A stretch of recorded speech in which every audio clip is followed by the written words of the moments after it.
So this comment was left by a dear friend of mine on my video talking about how the term Middle East is the equivalent of Narnia. It's a place that does not exist. And I'm going to be reminding people daily until I start to see a reduction or an acknowledgement that this term isn't real, and that for accuracy reasons, for decolonial reasons, we start using proper terminology to describe places.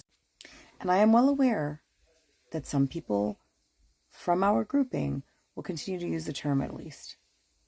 However, a vast majority of us, especially in the diaspora, especially who have been recently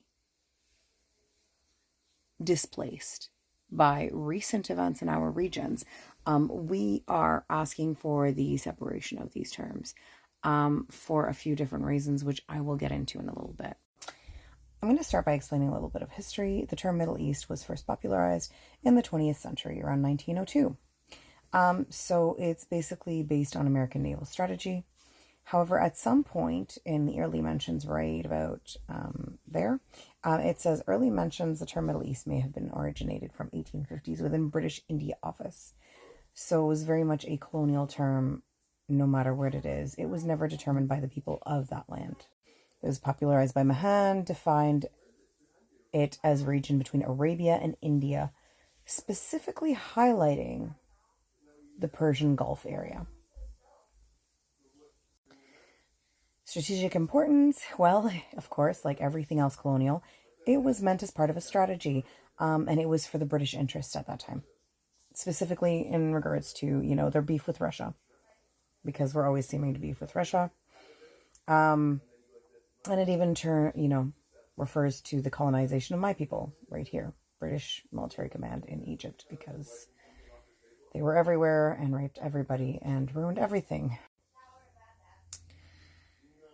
It's also a Eurocentric term.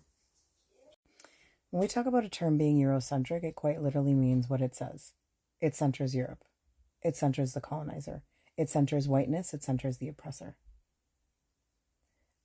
I heard someone talking in a video about how also some of these individuals, when they came to the stolen land of Turtle Island, whether the United States or Canada, they had to self-identify on paper as white.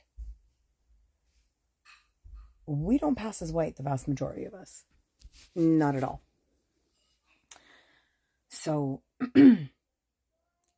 if we're decolonizing, we can't continue to center whiteness. We can't continue to center European or Americanness, and we definitely can't continue to center the colonizers, because that defeats the purpose of decolonization.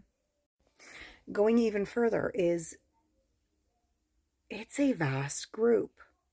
Now, depending on where you see this map of the fictitious Middle East, sometimes it includes Persia, sometimes it doesn't include Persia, sometimes it includes Sudan, sometimes it includes Somalia, sometimes it doesn't include either, sometimes it includes Mauritania, sometimes it doesn't include Mauritania.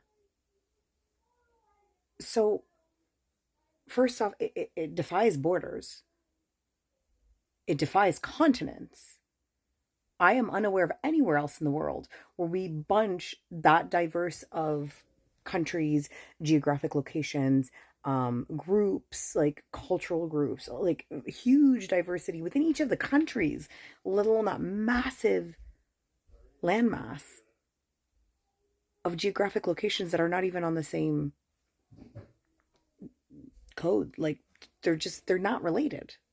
And going even further is to lump them all together, is to completely ignore the nuances of even oppression, abuse, or colonialism within these groups. Because within these groups, there are colonizers and colonized by the colonizers within those groups. I don't know if that made any sense. It did when I thought about it. Don't know if it made sense when it came out. But a massive example is Gulf countries continue to this day to use the labor of North African countries as cheap labor, as slave labor. There was a lot of enslaving between the Gulf and North Africa. There was a lot of systemic abuse and manipulation. There was a lot of colonization. And in fact, most of these countries, even though they're both Arabized or Arab speaking, we need Google Translate to understand each other when we speak, because our languages are so different. Despite being Arabized, we can't understand each other, many of us. It's not like you speak British English or Australian English or Canadian English or East Coast English. Like, we cannot understand each other. The expressions, the terms, the words are so different that unless we speak classical Arabic, which unfortunately a lot of diasporic people don't really fully learn or speak, we can't understand each other without Google Translate.